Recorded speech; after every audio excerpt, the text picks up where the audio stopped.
सुप्रभात प्यारे बच्चों। ललितेश हिंदी कक्षा में आज आपका एक बार फिर से स्वागत है। इससे पहले वाली वीडियो में बच्चों हम लोगों ने किया था आपकी पाठ्य पुस्तक आरोह का काव्य खंड का जो पाठ है 4 चैप्टर 4 था। ये आपका पोएम आपकी काव्य खंड की सुमित्रा नंदन पंत के द्वारा लिखी गई वे आँखें।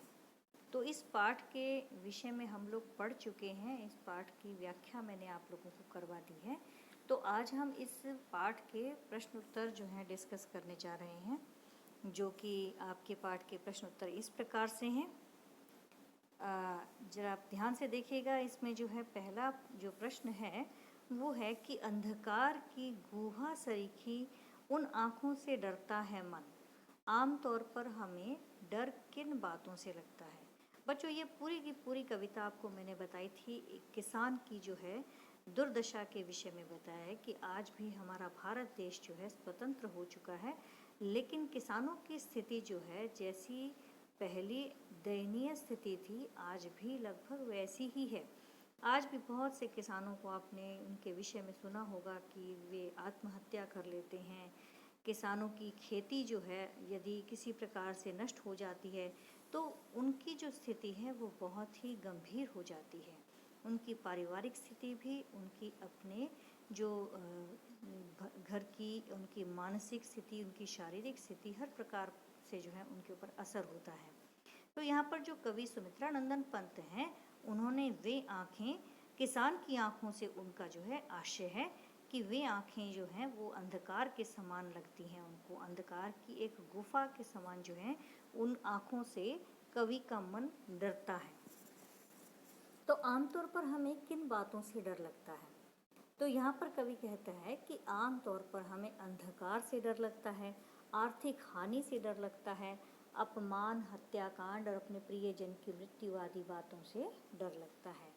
क्योंकि कभी कभी जब मनुष्य जो है, ये संसार है, संसार के अंदर जो है हर व्यक्ति जो है अपनी स्थिति को, अपनी मानसिक स्थिति, अपनी आर्थिक स्थिति, अपनी सामाजिक स्थिति, शारीरिक स्थिति, हर प्रकार से अपने आप को सुरक्षित महसूस करना चाहता है, लेकिन किसानों के साथ जो है ऐसा नहीं हो पाता।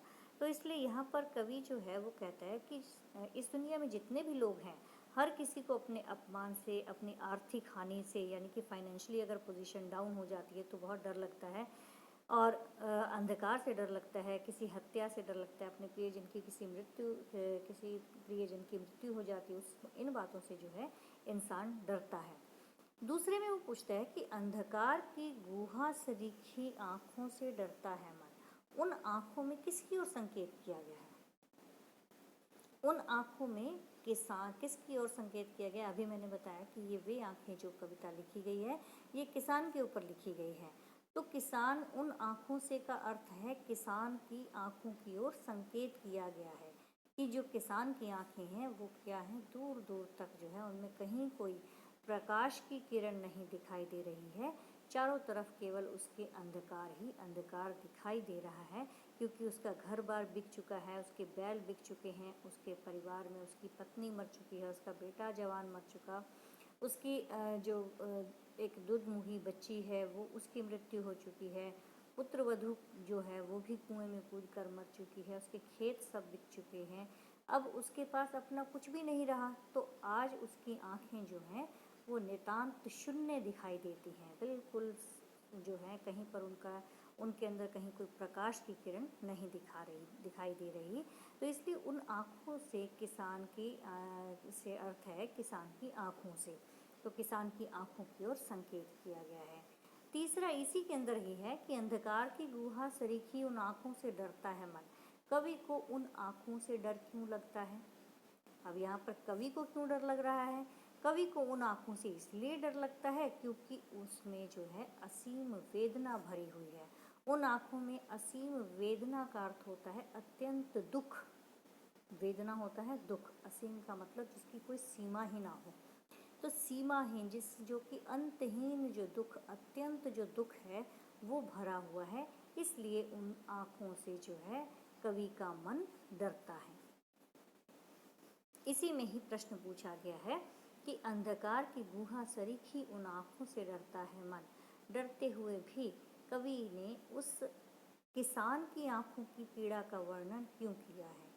किसान की आंखों की पीड़ा का वर्णन क्यों किया है? कवि ने इन पंक्तियों में किसान की यथार्थ स्थिति का परिचय दिया है। यथार्थ का मतलब होता है वास्तविक, कि जो एक्चुअल, जो वास्तविक जो स्थिति है किसान की, उसके विषय में बताया है कि डरते हुए भी कवि ने उस किसान की क्या की है, आंखों की पीड़ा का वर्णन किया है। यानी कि समाज जो होता है, समाज को किसान की स्थिति से अवगत कराने के लिए किया है, ताकि लोग किसान के प्रति जो है सहानुभूति रखें और अत्याचारी महाजनों और थानेदारों का पर्दाफाश हो सके।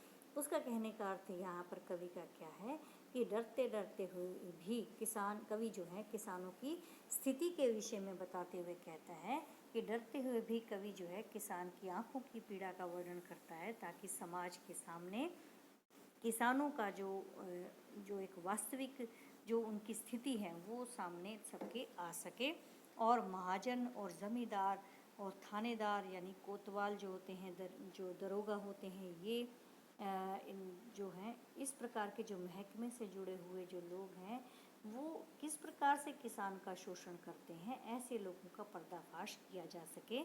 इसलिए किसान जो है, कवि जो है उनकी किसान की आंखों की पीड़ा का वर्णन कर रहा है। अगले प्रश्न में वो कहते हैं कि गुहा की, अंधकार की गुहा सरीखी उन आंखों से डरता है मन। यदि कवि इन आंखों से नहीं डरता, क्या तब भी वह कविता लिखता? तो यहाँ पर उत्तर में वो क्या कहते हैं कि यदि कवि को किसान की आंखों को देखकर भय न लगता, तो शायद उसे उसकी पीड़ा का बोध न होता और कविता जो है नहीं लिखी जाती, क्योंकि कविता लिखने के लिए मन में भावों का होना आवश्यक है। ये बात एकदम सत्य है। ये 16 आने सत्य बात है कि जब तक मन में भाव जागृत नहीं होते, हम किसी भी चीज़ का वर्णन नहीं कर सकते। हम अपने शब्दों का जामा जो है नहीं पहना सकते किसी भी चीज़ को।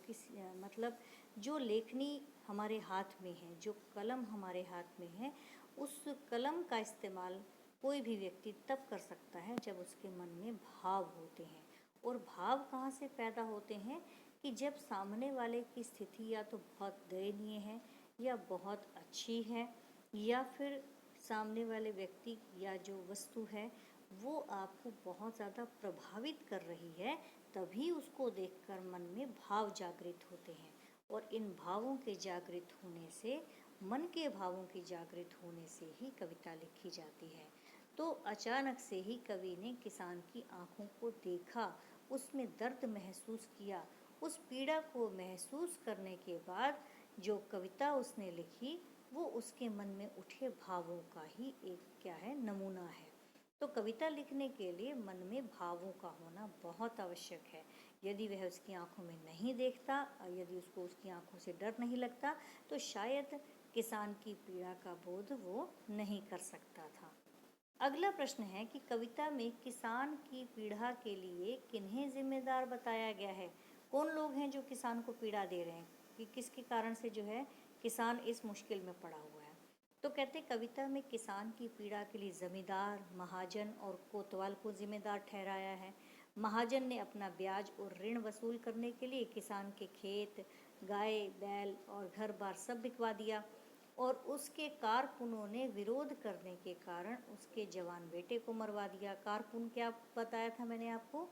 ज़मींदार के जो कारिंदे होते हैं, जो उसके गुंडे होते हैं, पाले हुए जो उसके आदमी होते हैं, उन्होंने किसान का विरोध करने पर, किसान ने जब विरोध किया तो उसके बदले में उसके जवान बेटे को मरवा दिया।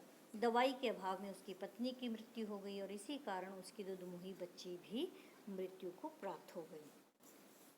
तो यहाँ पर जो है कवि ने कविता में क्या बताया है कि किसान की पीड़ा के लिए जमींदार, महाजन और कोतवाल जिम्मेदार हैं। अगले प्रश्न में वो कहते हैं कि पिछले सुख की स्मृति आंखों में क्षण भर एक चमक लाती है। इसमें किसान के किन पिछले सुखों की ओर संकेत किया गया है, किसके विषय में बताया गया है? तो यहाँ पर वो कहते हैं कि उपयुक्त पंक्ति में किसान के निम्नलिखित सुखों की ओर संकेत किया है कि जो उसके सुख पहले थे वो कब थे? जब किसान कभी स्वतंत्र था, स्वाधीन था, उसके पास अपने लहलहाते खेत थे, दुधारू गाय थी यानी कि दूध देने वाली गाय थी, और हृष्ट पुष्ट बैलों की जोड़ी थी। घर में उसका एक जवान पुत्र था, उसकी पत्नी थी, बेटी और पुत्रवधू भी थी। और इस तरह से किसान एक सुखी और संतुष्ट व्यक्ति था। और इन्हीं सब की स्मृति, इन सब की याद जब उसकी आंखों में चमक ला देती थी, तो उन्हीं सुखों की जो क्षण है वो उसको जो है क्या दे जाते थे, खुशी दे जाते थे। तो किसान जो है अपने सुख के दिनों को याद करता है जब उसके पास सब कुछ था, और इनकी स्मृति जब जब उसके सामने आती है तो उसकी आंखों में चमक आ जाती है। अगला प्रश्न है कि संदर्भ सहित आशय स्पष्ट करें। उजरी उसके सिवा किसे कब दुहाने आने देती। अब उजरी मैंने उस वक्त कविता जब मैं आपको करवा रही थी तब मैंने बताया था कि उजरी जो है वो कवि की जो किसान है उसकी गाय का नाम है। अब यहाँ पर ऊपर ये लिखा है कि संदर्भ सहित आशय स्पष्ट कीजिए। तो आपने इसका प्रसंग, इसका संदर्भ देना है कि आप कैसे देंगे कि ये जो काव्यांश है ये हमारी पाठ्य पुस्तक आरोह भाग 1 में संकलित वे आँखें से लिया गया है, और इस कविता के रचयिता श्री सुमित्रानंदन पंत जी हैं, और उपयुक्त पंक्तियों में किसान की उजरी गाय की दुर्दशा का वर्णन किया गया है। ये उजरी गाय जो है उसकी बुरी दशा जो है अब कैसे हो गई है। कवि कहते हैं कि किसान के पास उजरी नाम की क्या थी, गाय थी। तो उस गाय के प्रति जो है किसान का बहुत ही ज़्यादा स्नेह था, विशेष स्नेह था। वह गाय भी केवल किसान को ही दूध दूहने के लिए आने देती थी, यानी कि किसी और को हाथ नहीं लगाने देती थी। जब भी कभी गाय का दूध निकालना होता था तो वह किसान ही जो है उसके पास दूध दोहने के लिए आता था, और उजरी उसे कुछ नहीं कहती थी। वह किसी अन्य को अपने पास फटकने भी नहीं देती थी।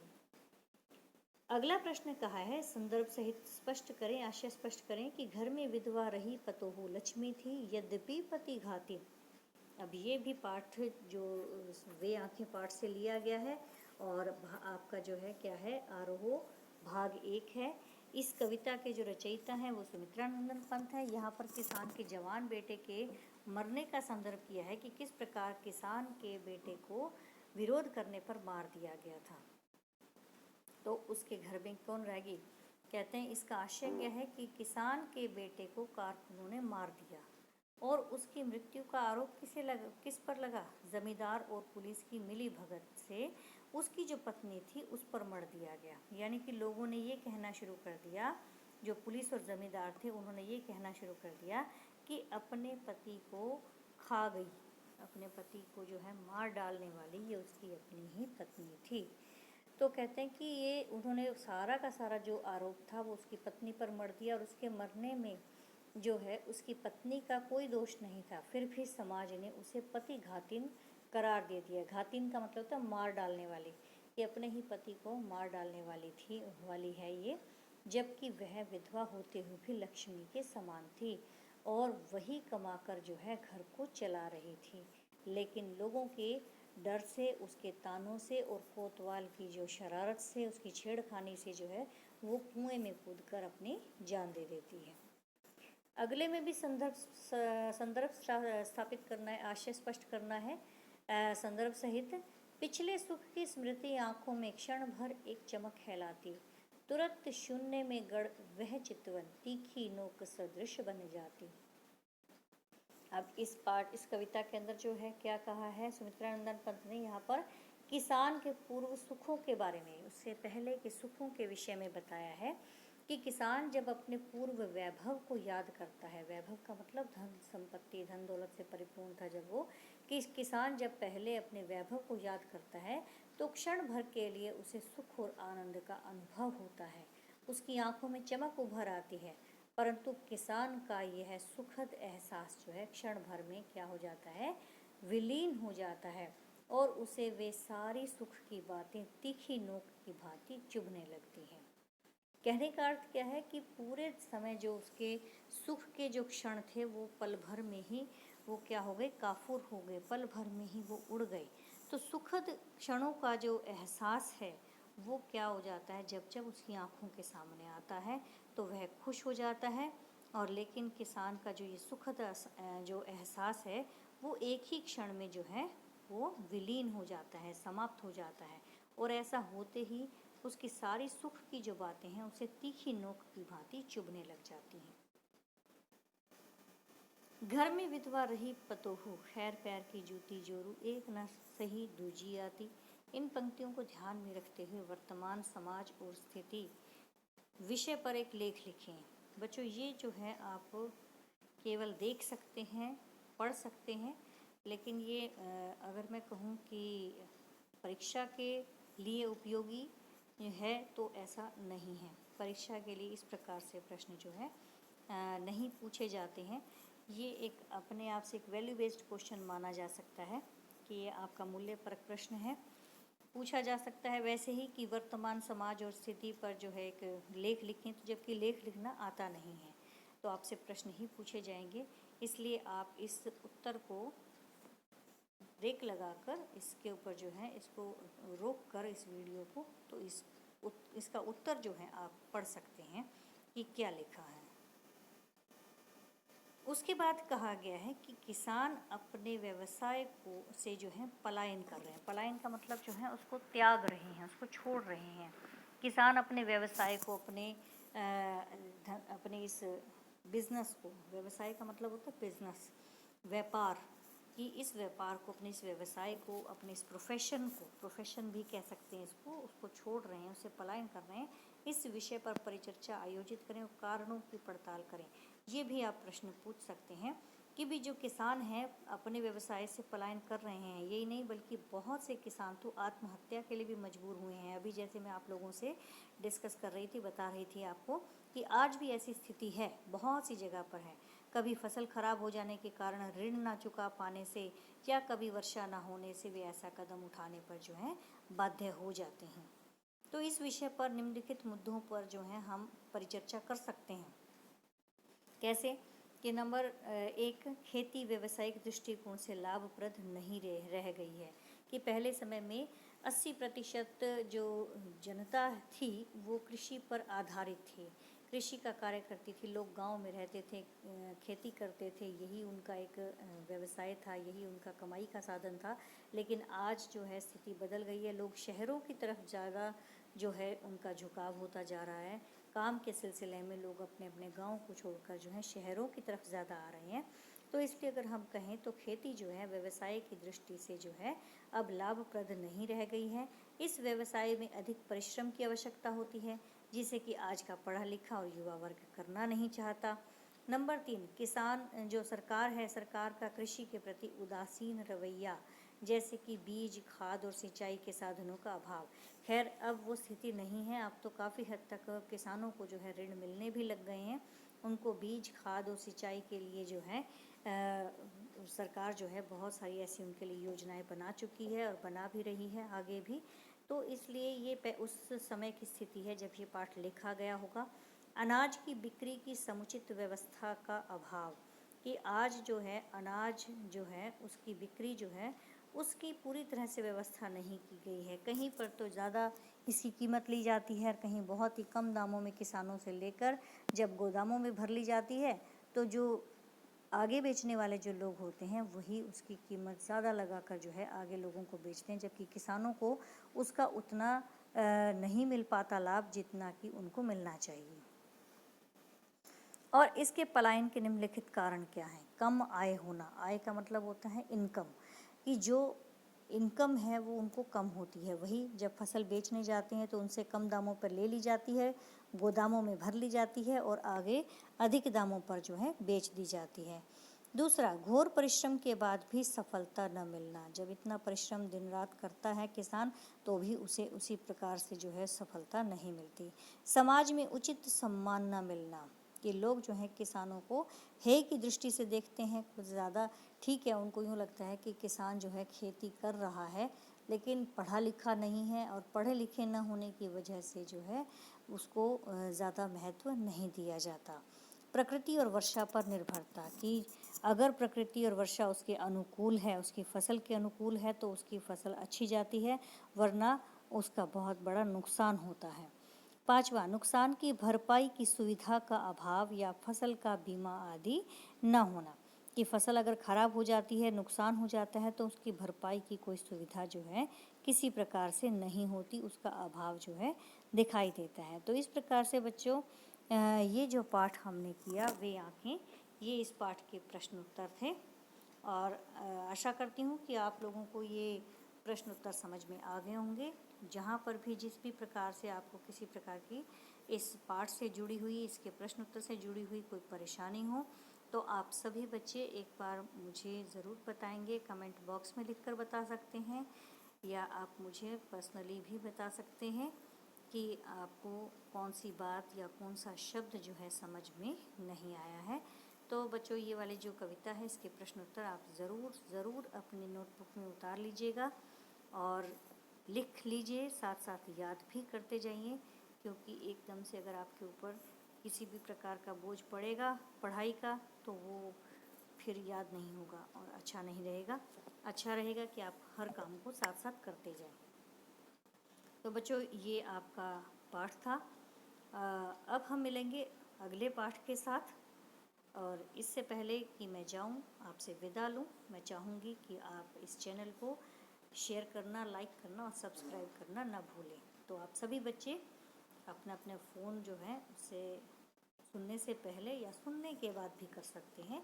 तो आपको पसंद आए तो इसको शेयर और सब्सक्राइब ज़रूर करें। धन्यवाद, बहुत बहुत शुक्रिया।